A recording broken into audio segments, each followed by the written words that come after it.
मैं doctor Simranjeet Kaur Buttar lecturer Punjabi सरकारी कन्या senior secondary school camp Batala जिला गुरदासपुर विखे सेवा निभा रही हाँ।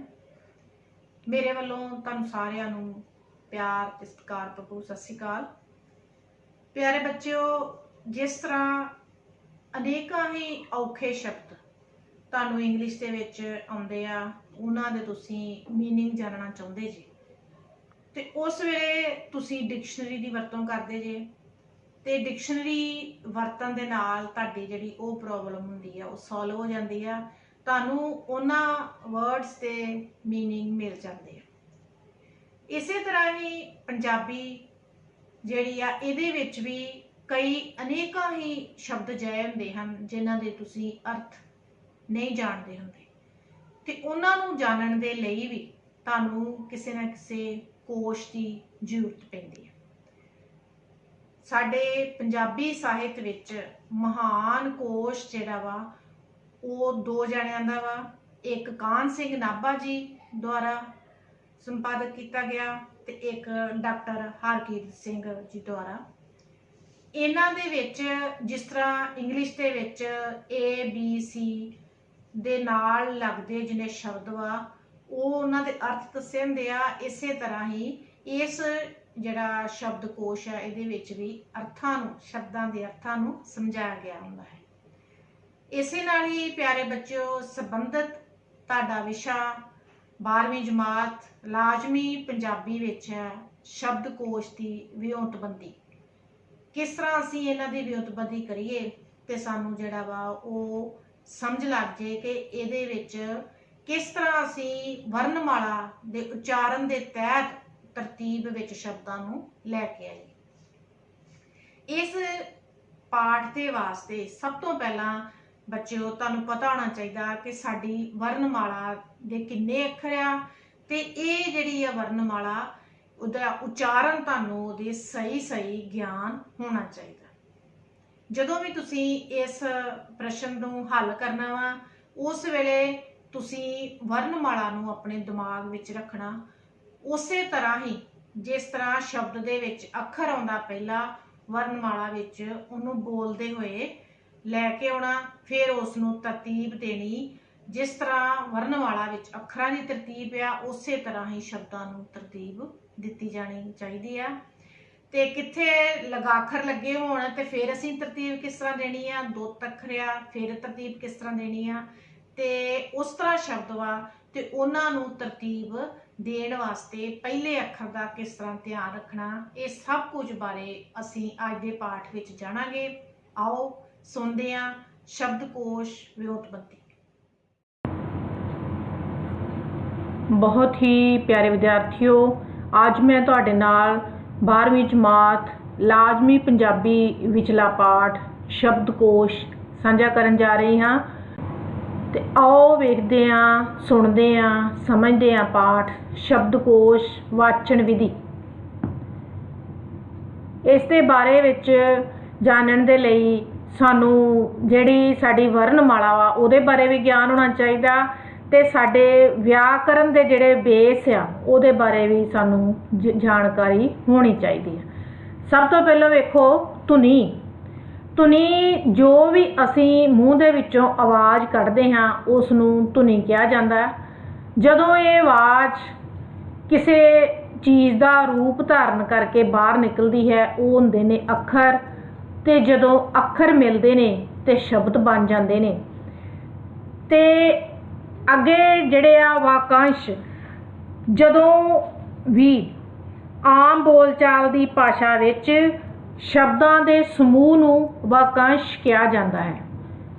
ते उपवाक अपने आप विच कोई वखरा वाक नहीं हुंदे, ये एक वाक दा अंग हुंदे होए भी एक स्वतंत्र इकाई नहीं, सगों उपवाक जिहड़े हुंदे आ दो छोटे छोटे वाकां दे योजक नाल तैयार हुंदे, उन्हां नूं उपवाक कहा जांदा।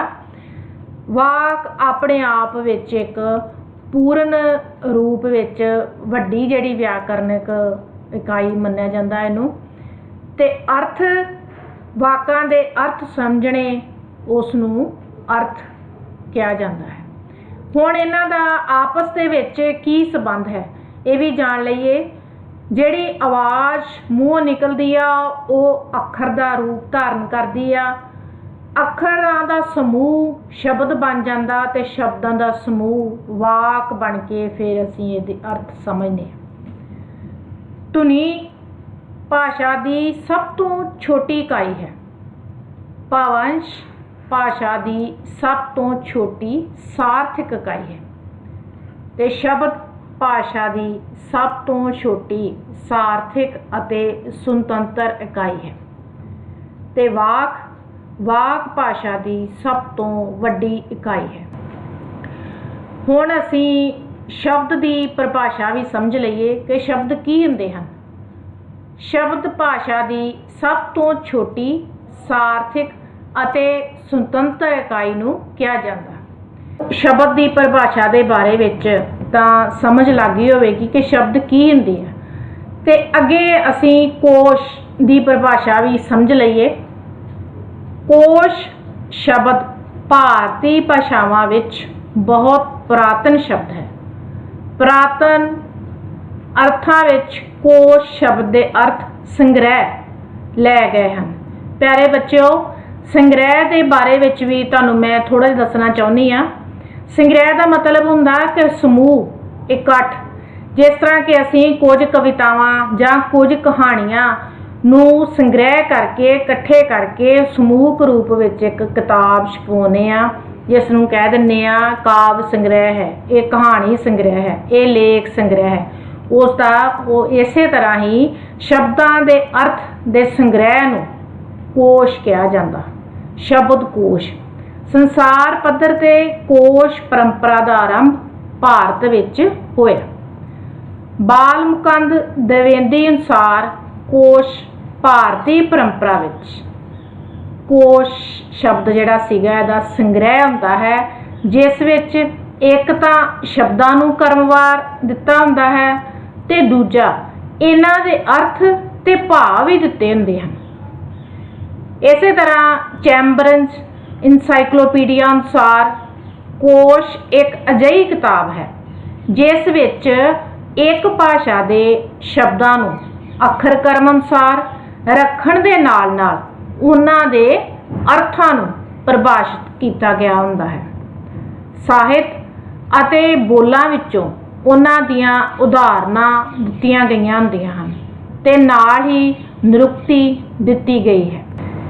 ਇਸ ਤਰ੍ਹਾਂ ਕਰਕੇ ਅਸੀਂ ਸ਼ਬਦਕੋਸ਼ ਦੇ ਬਾਰੇ ਵਿੱਚ ਅੱਗੇ ਹੋਰ ਚੰਗੀ ਤਰ੍ਹਾਂ ਸਮਝਣ ਦੇ ਲਈ ਅੱਗੇ ਤੁਹਾਨੂੰ ਦੱਸਦੇ ਹਾਂ ਕਿ ਵੇਖੋ, ਕੋਸ਼ ਸ਼ਬਦ ਦੇ ਅਰਥ ਹਨ ਭੰਡਾਰ। ਸ਼ਬਦਕੋਸ਼ ਵਿੱਚ ਭਾਸ਼ਾ ਦੇ ਸ਼ਬਦਾਂ ਦਾ ਭੰਡਾਰ ਦਰਜ ਹੁੰਦਾ ਹੈ। ਅੱਜ ਸੰਸਾਰ ਦੇ ਹਰ ਭਾਸ਼ਾ ਦੇ ਸ਼ਾਬਦਿਕ ਭੰਡਾਰ ਉਹਨਾਂ ਦੇ ਕੋਸ਼ ਵਿੱਚ ਦਰਜ ਹਨ। ਭਾਰਤੀ ਪਰੰਪਰਾ ਅਨੁਸਾਰ ਇਹ ਸ਼ਬਦਾਂ ਦਾ ਇੱਕ ਅਜਿਹਾ ਸੰਗ੍ਰਹਿ ਹੁੰਦਾ ਹੈ ਜਿਸ ਵਿੱਚ ਇੱਕ ਤਾਂ ਸ਼ਬਦਾਂ ਨੂੰ ਕ੍ਰਮਵਾਰ ਦਿੱਤਾ ਹੁੰਦਾ ਹੈ, ਦੂਸਰਾ ਇਹਨਾਂ ਸ਼ਬਦਾਂ ਦੇ ਅਰਥ ਤੇ ਭਾਵ ਵੀ ਦਿੱਤੇ ਹੁੰਦੇ ਹਨ। ਅੰਗਰੇਜ਼ੀ ਵਿੱਚ ਇਸ ਲਈ ਸ਼ਬਦ ਡਿਕਸ਼ਨਰੀ ਕਿਹਾ ਜਾਂਦਾ ਹੈ, ਜੋ ਕਿ ਅਸੀਂ ਆਮ ਅੰਗਰੇਜ਼ੀ ਦੇ ਕਿਸੇ ਸ਼ਬਦ ਦੀ ਸਮਝ ਨਾ ਲੱਗੇ ਤਾਂ ਅਸੀਂ ਡਿਕਸ਼ਨਰੀ ਜ਼ਰੂਰ ਵੇਖਦੇ ਹਾਂ ਤੇ ਤੁਸੀਂ ਵੀ ਬੱਚਿਓ ਵੇਖਦੇ ਹੋਗੇ ਡਿਕਸ਼ਨਰੀ ਅੰਗਰੇਜ਼ੀ ਦੇ ਸ਼ਬਦਾਂ ਦੇ ਅਰਥ ਸਮਝਣ ਦੇ ਲਈ। ਇਸੇ ਤਰ੍ਹਾਂ ਜਿਹੜਾ ਕੋਸ਼ ਸ਼ਬਦ ਆ ਸਾਡੇ ਲਈ ਇੰਨਾ ਜਾਣ ਲੈਣਾ ਹੀ ਜ਼ਰੂਰੀ ਹੈ ਕਿ ਭਾਸ਼ਾ ਦੇ ਵਿਕਾਸ ਲਈ ਯੋਜਨਾਬੱਧ ਤਰੀਕੇ ਨਾਲ ਤਿਆਰ ਕੀਤੀ ਗਈ ਸਮੱਗਰੀ ਹੀ ਕੋਸ਼ ਹਨ। ਇਸ ਤਰ੍ਹਾਂ ਕੋਸ਼ ਭਾਸ਼ਾ ਦੇ ਵਿਕਾਸ ਅਤੇ ਭਾਸ਼ਾ ਦੀ ਵਰਤੋਂ ਲਈ ਇੱਕ ਸੰਦ ਵਜੋਂ ਵਰਤਿਆ ਜਾਣ ਵਾਲਾ ਸਾਧਨ ਹੈ। ਜਿਸ ਤਰ੍ਹਾਂ ਅਸੀਂ ਡਿਕਸ਼ਨਰੀ ਦੇਖ ਕੇ ਪਤਾ ਕਰ ਸਕਦੇ ਹਾਂ ਕਿ ਕਿਹੜਾ ਪਾਠ ਜਾਂ ਕਿਹੜੇ ਸ਼ਬਦ ਦਾ ਅਰਥ ਕਿੱਥੇ ਹੈ, ਜਿਸ ਤਰ੍ਹਾਂ ABC ਆਪਾਂ ਲੱਭ ਕੇ ਉਹਨਾਂ ਦੇ ਅਰਥ ਲੱਭਦੇ ਹਾਂ, ਉਸੇ ਤਰ੍ਹਾਂ ਹੀ ਭਾਸ਼ਾ ਦੇ ਕਿਸੇ ਵੀ ਸ਼ਬਦ ਦੇ ਅਰਥ ਕੋਸ਼ ਵਿੱਚੋਂ ਦੇਖੇ ਜਾ ਸਕਦੇ ਹਨ। ਇਹ ਜਿਹੜਾ ਪੰਜਾਬੀ ਦੇ ਵਿੱਚ ਸਭ ਤੋਂ ਪਹਿਲਾਂ ਮਹਾਨ ਕੋਸ਼ ਜਿਹੜਾ ਸੀਗਾ ਉਹ ਭਾਈ ਕਾਹਨ ਸਿੰਘ ਨਾਭਾ ਜੀ ਨੇ ਜਿਹੜਾ ਸਾਹਿਤ ਨੂੰ ਦਿੱਤਾ ਸੀ। ਤੋਂ ਪਿੱਛੋਂ ਜਿਹੜੇ ਕਿ ਅਸੀਂ ਅੱਜ ਤੁਹਾਡੇ ਨਾਲ शब्दकोश वाचन विधि सांझी करनी आ।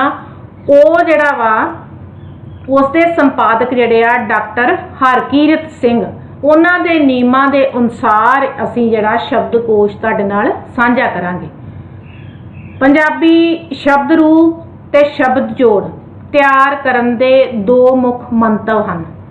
ਪੰਜਾਬੀ ਸ਼ਬਦਾਂ ਦੇ ਜੋੜਾਂ ਵਿੱਚ ਇਕਸਾਰਤਾ ਲਿਆਉਣੀ ਅਤੇ ਪੰਜਾਬੀ ਸ਼ਬਦਾਂ ਦਾ ਭੰਡਾਰ ਇਕੱਠਾ ਕਰਨਾ। ਇਸ ਕੋਸ਼ ਵਿੱਚ ਸ਼ਬਦ ਜੋੜਾਂ ਨੂੰ ਅੱਖਰ ਕ੍ਰਮ ਅਨੁਸਾਰ ਰੱਖਿਆ ਗਿਆ ਹੈ।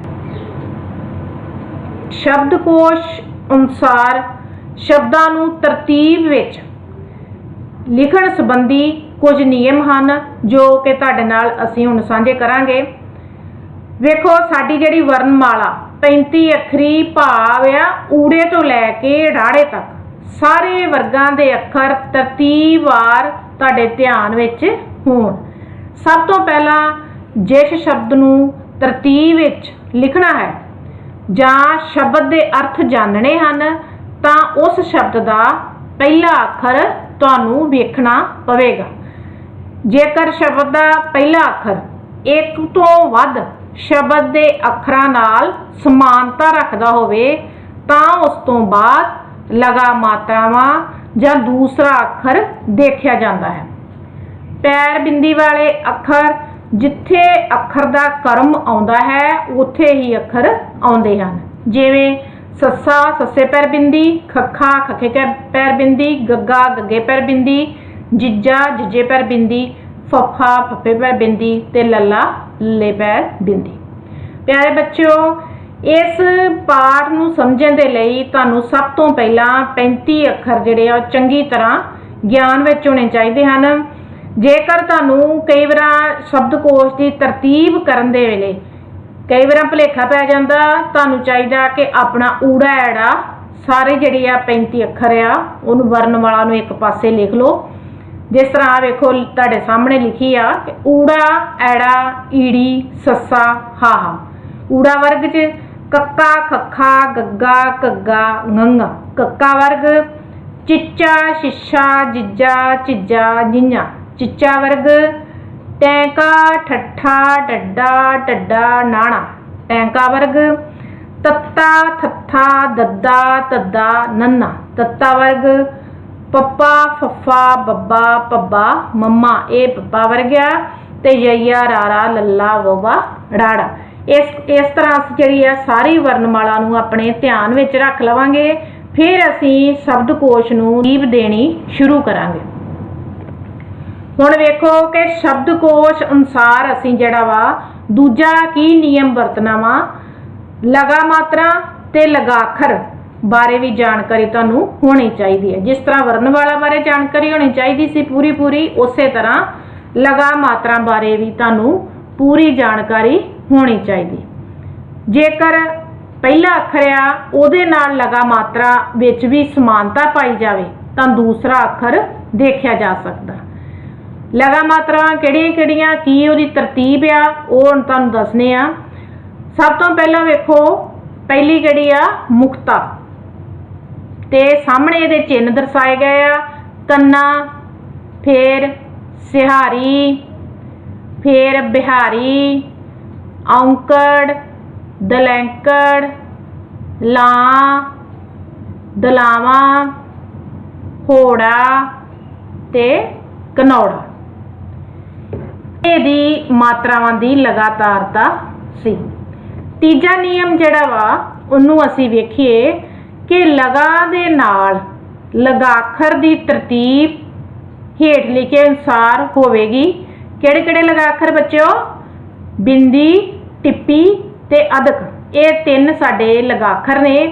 ਜੇਕਰ ਦੋ ਸ਼ਬਦਾਂ ਦੇ ਪਹਿਲੇ ਅੱਖਰ ਵੀ ਇੱਕੋ ਹਨ, ਧਿਆਨ ਨਾਲ ਸੁਣੋ ਕਿ ਜੇਕਰ ਦੋ ਸ਼ਬਦਾਂ ਦੇ ਪਹਿਲੇ ਅੱਖਰ ਵੀ ਇੱਕੋ ਹਨ ਤੇ ਉਹਨਾਂ ਨੂੰ ਇੱਕੋ ਜਿਹੀ ਮਾਤਰਾ ਲੱਗੀ ਹੈ ਪਰ ਉਹਨਾਂ ਵਿੱਚੋਂ ਇੱਕ ਅੱਖਰ ਨੂੰ ਲਗਾਖਰ ਲੱਗਾ ਹੈ ਤੇ ਦੂਸਰਾ ਲਗਾਖਰ ਤੋਂ ਬਿਨਾ ਹੈ ਤਾਂ ਮਾਤਰਾ ਵਾਲਾ ਸ਼ਬਦ ਪਹਿਲਾਂ ਆਵੇਗਾ ਤੇ ਲਗਾਖਰ ਵਾਲਾ ਸ਼ਬਦ ਬਾਅਦ ਵਿੱਚ ਆਵੇਗਾ। ਜਿਵੇਂ ਉਦਾਹਰਨ ਵੇਖੋ, ਚੱਕਰ, ਕਿਰਤ, ਚਕਰ, ਕਿਲ, आदि। ठीक है, हुण तुसीं इहदे बारे सोचो कि किस तरह तरतीब दे विच असीं इहनूं लिख सकते हैं।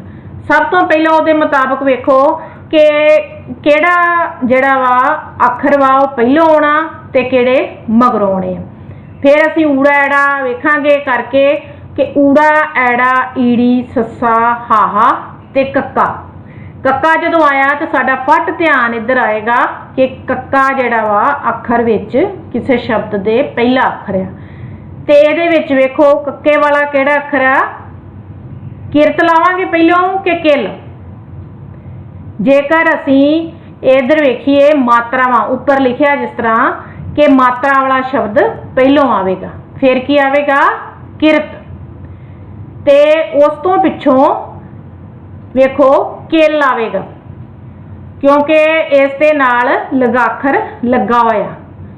उस तो अगे वेखो कि चक्कर, चक्कर आ जांदा वा कक्के दे मगरों चिच्चा जिहड़ा अखर ते आण के असीं नोट करदे हां कि वो विच शब्द है चिच्चे नाल शुरू होने वाला, ते ये चक्कर। फिर उस तो पिछों लगाखर वाला असीं देखदे हां चक्कर अदक वाला। इस तरह असीं इहनूं तरतीब देवां।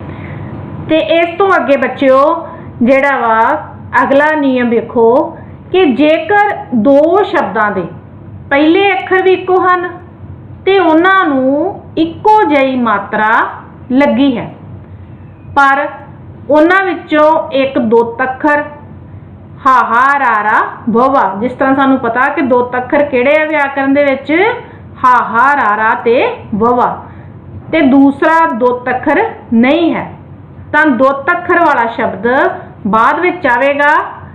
इहदी उदाहरण वेखो तुसीं, जिस तरह के प्रसंग, पीड़, पड़ा, पीड़ आदि। हुण तुसीं वेखोगे कि सब तो पहला जिहड़ा वा वो की आ गया पड़ा। क्यों आया पड़ा? पप्पा जिहड़ा वा वो कल्ला अखर वा, इस करके सब तो पहला कल्ले अखर वाला जिहड़ा शब्द वा वो पहलों आवेगा। उसनूं ना कोई मात्रा वा ते ना ही उन्होंने कोई दुੱਤ अखर जां कोई किसी भी किस्म की होर मात्रा नहीं, इस करके पड़ा पहलों आवेगा। ते जिस तरह उत्थे लिखिया वा ते दूसरा दुੱਤ अखर वाला प्रसंग ते वो दूजे नंबर ते आवेगा। इसे तरह पीड़, पीड़ जिहड़ा वा वो पहलों आवेगा क्योंकि इहदे नाल जिहड़ा वा कोई भी दुੱਤ अखर नहीं है, दूजा दुੱਤ अखर वाला बाद च आवेगा। इस तरह करके असीं दुੱਤ अखर जिथे आउंदे आ उदों असीं तरतीब किवें देनी है। जेकर मात्रावां अलग-अलग हन तां कर्म मात्रावां वाला ही रहेगा। मात्रावां अलग-अलग आ ते फिर उस तरह रहेगा। हुण असीं कुछ अभ्यास करदे हां जिस दे नाल तुहानूं चंगी तरह पता लग जाएगा कि शब्दकोश नूं किस तरह असीं तरतीब देनी है। आओ वेखिए कि अभ्यास की आ। दरबार, प्रभु, तरसना, प्रजा, संतरी, सस्ता। हुण असीं इस दे विच उसे तरह ही वर्णमाला का उच्चारण करांगे। वर्णमाला जदों असीं बोलदे हां ऊड़ा ऐड़ा, ऊड़ा ऐड़ा सस्सा, जदों असीं सस्सा बोलिया तो फट साडा ध्यान इन्हां शब्दां वाले आया कि सस्से वाले शब्द विच है। इस करके असीं सब तो पहला वेखांगे कि किहड़े अखर जिहड़ा वा उन्होंने कोई भी मात्रा जां कोई लगाखर नहीं लगा। सब तो पहला किहड़ा आवेगा दसो बच्चों, सोचो। सस्ता। सब तो पहला किहड़ा आवेगा सस्ता। ते उस तो पिछों जिहड़ा वा लगाखर वाला जिहड़ा शब्द वा वो किहड़ा संतरी, फिर संतरी आवेगा। उस तो अगे फिर असीं अगे वर्णमाला पढ़नी शुरू कर देवांगे। हाहा, कक्का, खक्खा, गग्गा, घग्गा, ngंगा, चिच्चा, शिशा, जिज्जा, चिज्जा, ञिञा, टैंका, ठट्ठा, डड्डा, टड्डा, नाना, तत्ता। जदों असीं तत्ता किया ਤੇ ਸਾਡਾ फिर ध्यान इधर आया कि किहड़ा शब्द आना वा तरसना। इस तो पिछों शब्द आ जाना तरसना। फिर उस तो अगे असी जिहड़ा वा उचारण करना शुरू कर दिंदे आ थत्था दद्दा। जदों असी दद्दा बोलिया तो दरबार शब्द जिहड़ा वा तरतीब दे विच आ गया। दद्दा धद्दा धद्दे वाला शब्द है नहीं हैगा। फिर अगे पप्पा। जदों पप्पा बोलिया तो कुदरती तौर पर आके साडा ध्यान साडे दिते हुए शब्द जिहड़े अभ्यासी उन्हां वल जावेगा।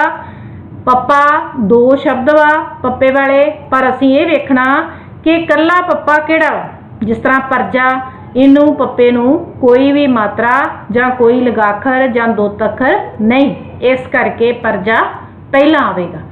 ते हुण किहड़ा रह गया पप्पे वाला प्रभु, ते अखीर विच प्रभु आवेगा। इस तरह असीं शब्दकोशां दी तरतीब देवांगे। अगली वेखो अभ्यास, शब्दकोश दी तरतीब अनुसार लिखो। ये अभ्यास आ जांच, गंदल, गर्म, जाखल, प्रवानगी, परख।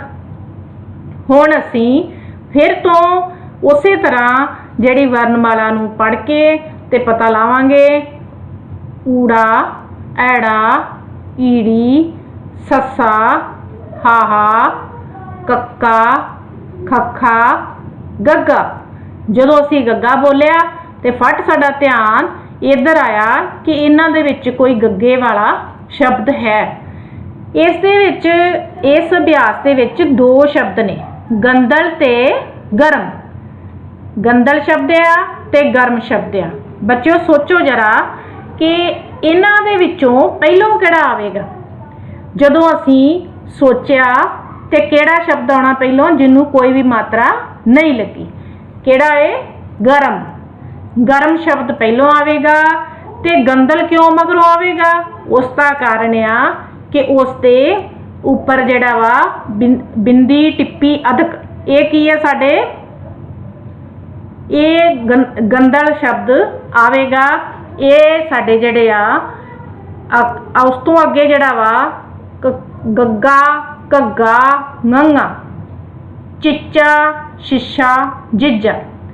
जिज्जे दे उत्ते आण के फिर असी रोकने आ कि जिज्जा वाले किहड़े किहड़े अखर ने, जाखल ते जांच। हुण जाखल जिहड़ा वा उहदे उपर बिंदी नहीं, इस करके वो पहलों आवेगा। जांच जिहड़ा वा वो बाद विच आवेगा। इसे तरह अगे इहदे अगों पढ़ना शुरू कर दिंदे आ। जिज्जा, चिज्जा, नींजा, टैंका, ठट्ठा, डड्डा, टड्डा, नाना। इन्हां विचों कोई भी नहीं। तत्ता, थत्था, दद्दा, तद्दा, नन्ना। पप्पा। जदों असी पप्पा बोलिया तो साडे सामने दो शब्द जिहड़े सीगे सामने आए, एक प्रवानगी ते एक परख। जिहड़ा प्रवानगी आ उस दे विच दुत्त अखर नाल आ, इस करके परख पहलों आवेगा ते प्रवानगी बाद विच आवेगा।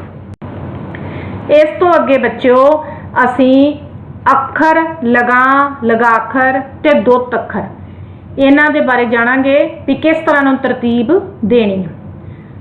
ਇਹਦੇ ਵਿੱਚ ਵੇਖੋ कि सारे ही पप्पे तो शुरू होने वाले शब्द ने, जिस तरह पंज, पैंडा, पिता, प्रताप, पखंडी। ਇਹਦੇ ਵਿੱਚ ਵੇਖੋ कि हुण असी सब तो पहलों सोचने आ कि पहला ਜਿਹਦੇ ਨੂੰ कोई भी मात्रा नहीं लगी। पखंडी जिस तरह वा इनू कोई मात्रा नहीं लगी तो ये सब तो पहलों आवेगा। पप्पे नू कोई मात्रा नहीं ना लगी ते उस तो पिछों जिहड़ा वा लगाखर वाला आ जाएगा पंज, ते उस तो पिछों दुत्त नाल लगा पप्पे दे, इस करके प्रताप आवेगा। उस तो पिछों पिता ते फिर पैंडा शब्द आवेगा। इस तरह असीं इन्हां नूं तरतीब देनी आ। शब्दकोश की जिहड़ी तरतीब के अनुसार इसे तरह चार मगज, चक, चांदनी, चाशनी, चपेड़, चंबल, चौबदार जिहड़े आ ये तुसीं शब्द जिहड़े इन्हां नूं करोगे। किस तरह करने आ, जिस तरह तुहानूं सारा समझाया गया उस तरह तुसीं इन्हां शब्दां नूं भी तरतीब दे विच करोगे ਵੇਖੋ ਹੁਣ जिस तरह सब तो पहला चिच्चे नूं कोई भी मात्रा नहीं है, इसे करके चपेड़ सब तो पहलों आ गया, फिर लगाखर वाला आ गया चक, फिर जिहड़ा वा फिर लगाखर वाला चंबल, उस तो पिछों जिहड़ा वा मात्रावां वाला बिंदी तो बगैर चाशनी आ पहलों आ गया, चांदनी बाद च, चार मगज ते चोबदार। इस तरह असीं तरतीब इन्हां नूं देवांगे। ਅੱਗੇ ਅਸੀਂ ਅਭਿਆਸ ਇੱਕ ਤੁਹਾਡੇ ਨਾਲ ਸਾਂਝੀ ਕਰਨ ਜਾ ਰਹੇ ਹਾਂ। ਜਿਸ ਤਰ੍ਹਾਂ ਕਿ ਸ਼ੁਰੂ ਦੇ ਵਿੱਚ ਤੁਹਾਨੂੰ ਦੱਸਿਆ ਸੀ ਕਿ ਅਸੀਂ ਡਾਕਟਰ ਹਰਕੀਰਤ ਸਿੰਘ ਜਿਨ੍ਹਾਂ ਨੇ ਉਹਨਾਂ ਦੇ ਮੁਤਾਬਕ ਅਸੀਂ ਸ਼ਬਦਕੋਸ਼ ਨੂੰ ਤਰਤੀਬ ਜਿਹੜੀ ਆ ਦਿੱਤੀ ਆ, ਇਹ ਉਹਦੇ ਮੁਤਾਬਕ ਹੀ ਅਸੀਂ ਤੁਹਾਨੂੰ ਸਮਝਾਈ ਆ। ਵੇਖੋ ਜਿਸ ਤਰ੍ਹਾਂ ਚਾਰ ਮਗਜ, ਚਾਂਦਨੀ, ਚਾਸ਼ਨੀ, ਚਪੇੜ, ਚੰਬਲ ਤੇ ਚੋਬਦਾਰ, ਇਹਨਾਂ ਸ਼ਬਦਾਂ ਨੂੰ ਜਿਹੜਾ ਤੁਸੀਂ ਤਰਤੀਬ ਦੇਣੀ ਆ। ਤੁਹਾਡੀ ਜਿਹੜੀ ਪਾਠ ਪੁਸਤਕ ਆ ਉਹਦੇ ਵਿੱਚ ਆ ਚਪੇੜ ਸਭ ਤੋਂ ਪਹਿਲਾਂ, ਚਾਸ਼ਨੀ ਉਸ ਤੋਂ ਪਿੱਛੋਂ, ਚਾਂਦਨੀ, ਚਾਰ ਮਗਜ, ਚੰਬਲ ਤੇ ਚੋਬਦਾਰ। ਪਰ ਜਿਹੜਾ ਅਸੀਂ ਡਾਕਟਰ ਹਰਕੀਰਤ ਸਿੰਘ ਦੇ ਨਿਯਮਾਂ ਦੇ ਅਨੁਸਾਰ ਕਰਨਾ ਵਾ, ਉਹਦੇ ਵਿੱਚ ਸਭ ਤੋਂ ਪਹਿਲਾਂ ਚਪੇੜ ਹੀ ਆਏਗੀ, ਉਸ ਤੋਂ ਪਿੱਛੋਂ ਜਿਹੜਾ ਸੀਗਾ ਚੰਬਲ ਆਵੇਗਾ, ਤੇ ਫਿਰ ਮਾਤਰਾ ਜਿਹੜੀ ਚਾਸ਼ਨੀ ਤੇ ਫਿਰ ਚਾਂਦਨੀ, बिंदी आ गई, बिंदी टिप्पी अदक जिहड़े लगाखर वा उन्हां दी वरतों जिहड़ी इस तरह आवेगा। उदों मगरों चार मगज ते फिर जिहड़ी मात्रा चोबदार आवेगी। इस तरह करके असीं तुहानूं सारा पाठ जिहड़ा वा समझाउण दी कोशिश कीती आ, शब्दकोश दी तरतीब समझाउण दी कोशिश कीती आ। तुसीं अपणीआं किताबां दे विचों ਜਿਹੜੀ ਅਭਿਆਸਾਂ ਲੈ ਕੇ ਉਹਨਾਂ ਨੂੰ ਇਸੇ ਤਰ੍ਹਾਂ ਤਰਤੀਬ ਦੇਣ ਦੀ ਕੋਸ਼ਿਸ਼ ਕਰੋਗੇ ਤੇ ਤੁਹਾਨੂੰ ਚੰਗੀ ਤਰ੍ਹਾਂ ਇਹ ਪਾਠ ਸਮਝ ਲੱਗ ਜਾਵੇਗਾ। ਧੰਨਵਾਦ। ਅੱਜ ਅਸੀਂ ਤੁਹਾਡੇ ਨਾਲ ਪਾਠ ਸਾਂਝਾ ਕੀਤਾ ਸ਼ਬਦਕੋਸ਼ ਦੀ ਵਿਉਤਪੰਦੀ, ਕਿਸ ਤਰ੍ਹਾਂ ਤੁਸੀਂ ਸ਼ਬਦਾਂ ਨੂੰ ਤਰਤੀਬ ਦੇਣੀ ਆ ਅੱਖਰਾਂ ਦੀ ਤਰਤੀਬ ਦੇ ਮੁਤਾਬਕ, ਇਹ ਸਾਰਾ ਕੁਝ ਸਮਝਾਇਆ।